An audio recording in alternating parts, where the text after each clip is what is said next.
Oh, look, we're focusing on what's working, not so much what's not working. And as you know, as we spoke earlier, we're becoming confident as a group, and as a coaching staff, we're very keen on critiquing our performance, especially when we win. Not only when we lose, which is obviously common, but we're really searching for our formula and what happens consistently. What are the trends when Pakistan win games of cricket? So those are the things that the little battles, if you like, that we identify, the process of winning, rather than just looking at the game in its entirety. You know, we certainly break the game down into the key aspects. And look, we're well aware that the first phase of our batting is not clicking as yet, which, you know, we think is a good thing in a way, because you know, we have full trust in you know, all of the guys who are capable at batting within the power play, and they've done it before over perhaps the last period between World Cups. The top three have scored the majority of our runs, which maybe is detrimental to other parts of our game. So look, you know, we've got full faith in our top order. They will click at some stage, and it's, you know, we're open and honest to say that we're not getting what we would like out of the power play as yet, but we're certainly very happy with other phases of our game which have kicked into gear, and did enough the other night to get over the line and create a W, create, you know, 2 points for us coming out of that dressing room, which was the ultimate goal. Another question on behalf of Shashank. What kind of a character is Hassan Ali in the dressing room, and how does he? Hassan is a ball of energy. You know, he's a fantastic re-addition, if you like, to our team. Look, everyone knows that Hassan came in on the back of Nazim Shah's injury. We miss Nazim dearly.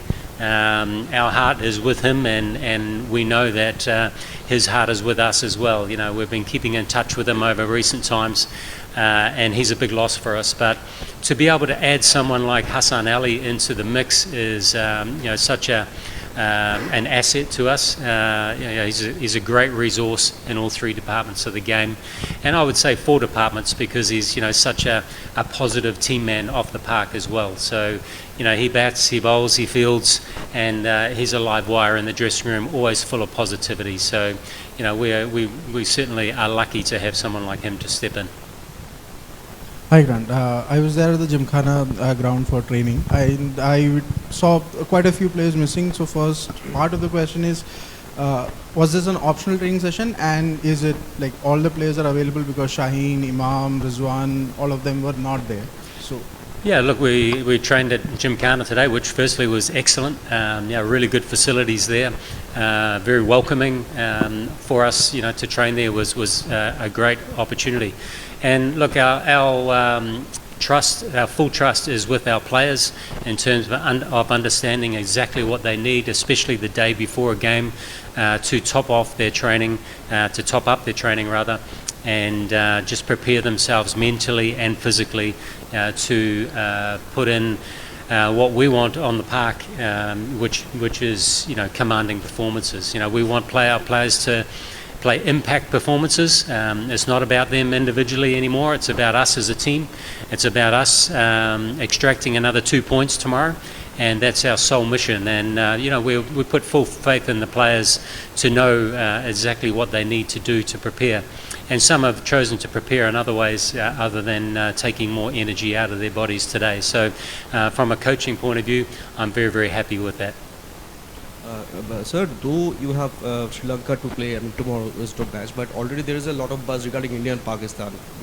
October 14th match, India has started the campaign very well, so is Pakistan. But are you feeling the buzz, I mean, feeling the pulse from now on? Oh, look, you know, I think as a whole group, we're really excited to be here. Everyone knows that Mohammad Nawaz is the only one that's played in India previously. So it's been a wonderful 2 weeks for our players to get their feet on the ground. There's been lots of excitement early on. You know, from our training point of view, there was lots of energy and excitement to get the pads on, to get into the nets and to get into action on Indian soil. The facilities here are excellent, so everyone's been wanting to train. But as a coaching group, of course, we've got to balance that because number one, we want our tanks full of energy for game day. And we're trying to wean our players off from comfort training, and we want them really to have all aspects of their training need to be done with purpose in relation to their clear individual roles and our clear game roles. So number one, we're really excited to be here, and every game for us on Indian soil, even the practice games, it's been wonderful to get out there and allow our boys to just get a sense of what it's like to play here. It's fair to say we've really enjoyed the conditions so far.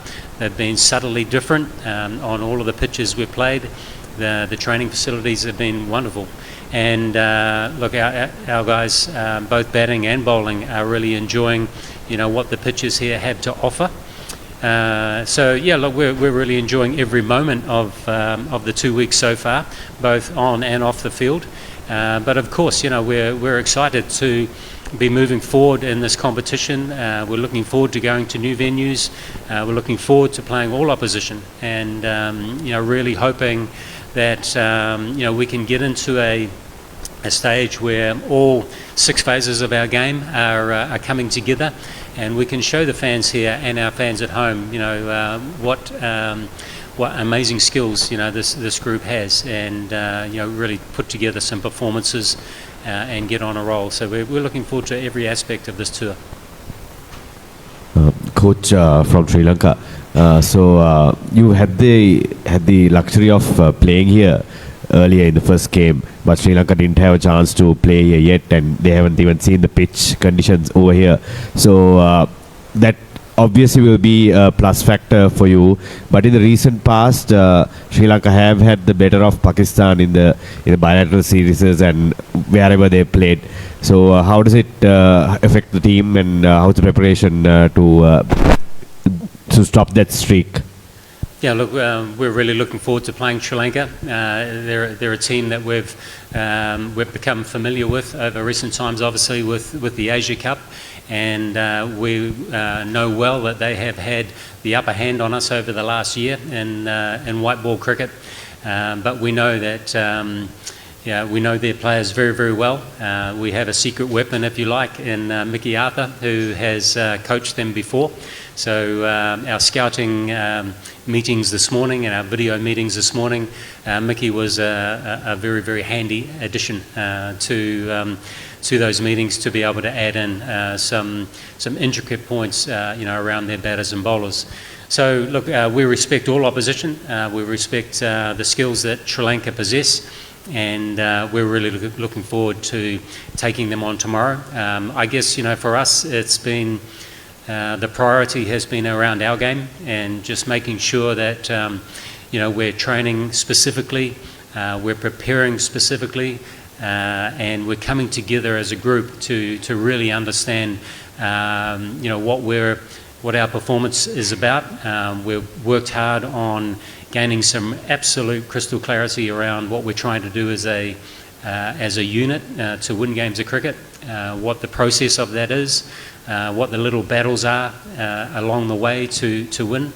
And together with that, we've also worked very, very hard on giving each of our players absolute clarity of their individual roles within that. So it's now not about individuals, it's now about the group, and I'm really excited just sensing that this group is starting to come together really nicely, not only on the park, not only in training, but just as a group. I think there's a wonderful respect for each other, and there's a wonderful confidence brewing in their own skills. So we haven't put our best on the park yet. We haven't put complete performance on the park as yet. But as I mentioned before, I think that's we sense that that's not a bad thing, because we know at some stage that'll come. And if we just got our head down, we're working hard every day just to keep improving every day. Hi Grant, following up on the previous question, this is going to be your 4th game at this venue, including the warm-ups. So what has been your biggest takeaway from the conditions that have been on offer here in terms of what you expected and how they turned out to be? And do you think it will give you an edge over Sri Lanka tomorrow? Yeah, these conditions are foreign for the players, especially. For us coaches, we've had a little bit of experience in Indian conditions, and we certainly have used all of our contacts to scout the facilities as much as we can. The ground staff here have been amazing. They're very, very good in giving us some information, but also we've looked hard at the domestic performances here and the few internationals that have gone before. So we've done our homework. We know what the conditions are likely to do, and our players are certainly enjoying these conditions. They're equivalent, if you like, of some of the better conditions at home in Pakistan. So, from a batting and bowling point of view, they're offering a little bit for everyone. Out here, we've seen, we're understanding the difference in clays, and we've seen out of the, 3 games we've had, all 3 wickets have performed slightly differently. So we're well aware of what tomorrow's wicket should do. But we're trying to, not overplay that as well, because the conditions are the conditions, and it's really about us bringing a determination for 11 players to play a winning impact in the game, or winning impacts throughout the game. So, that's our real focus.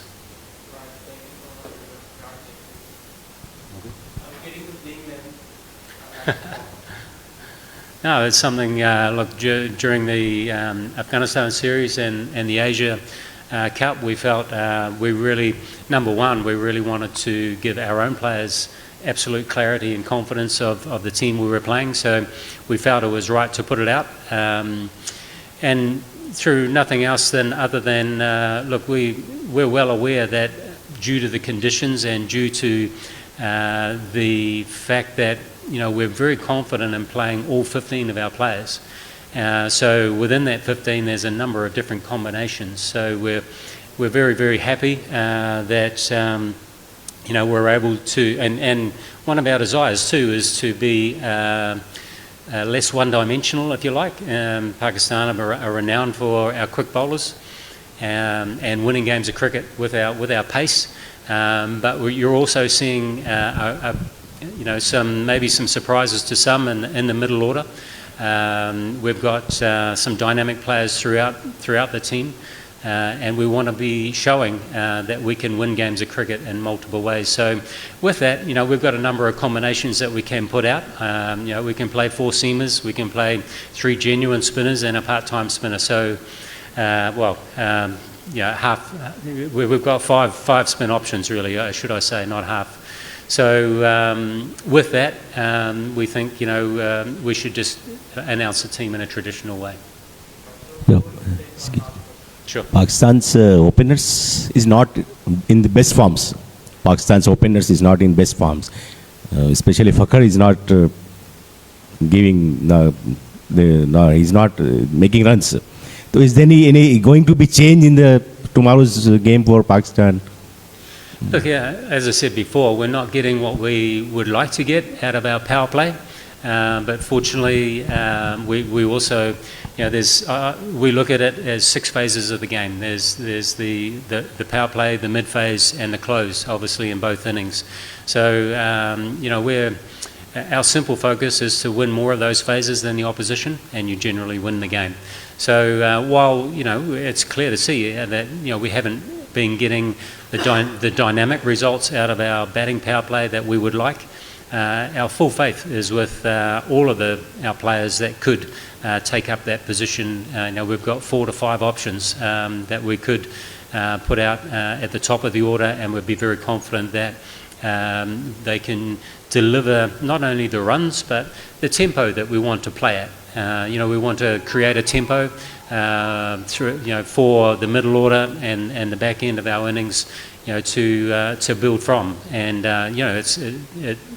we're not getting that at the moment. So those are discussions that we're having, but we've got full faith in all of our options at the top.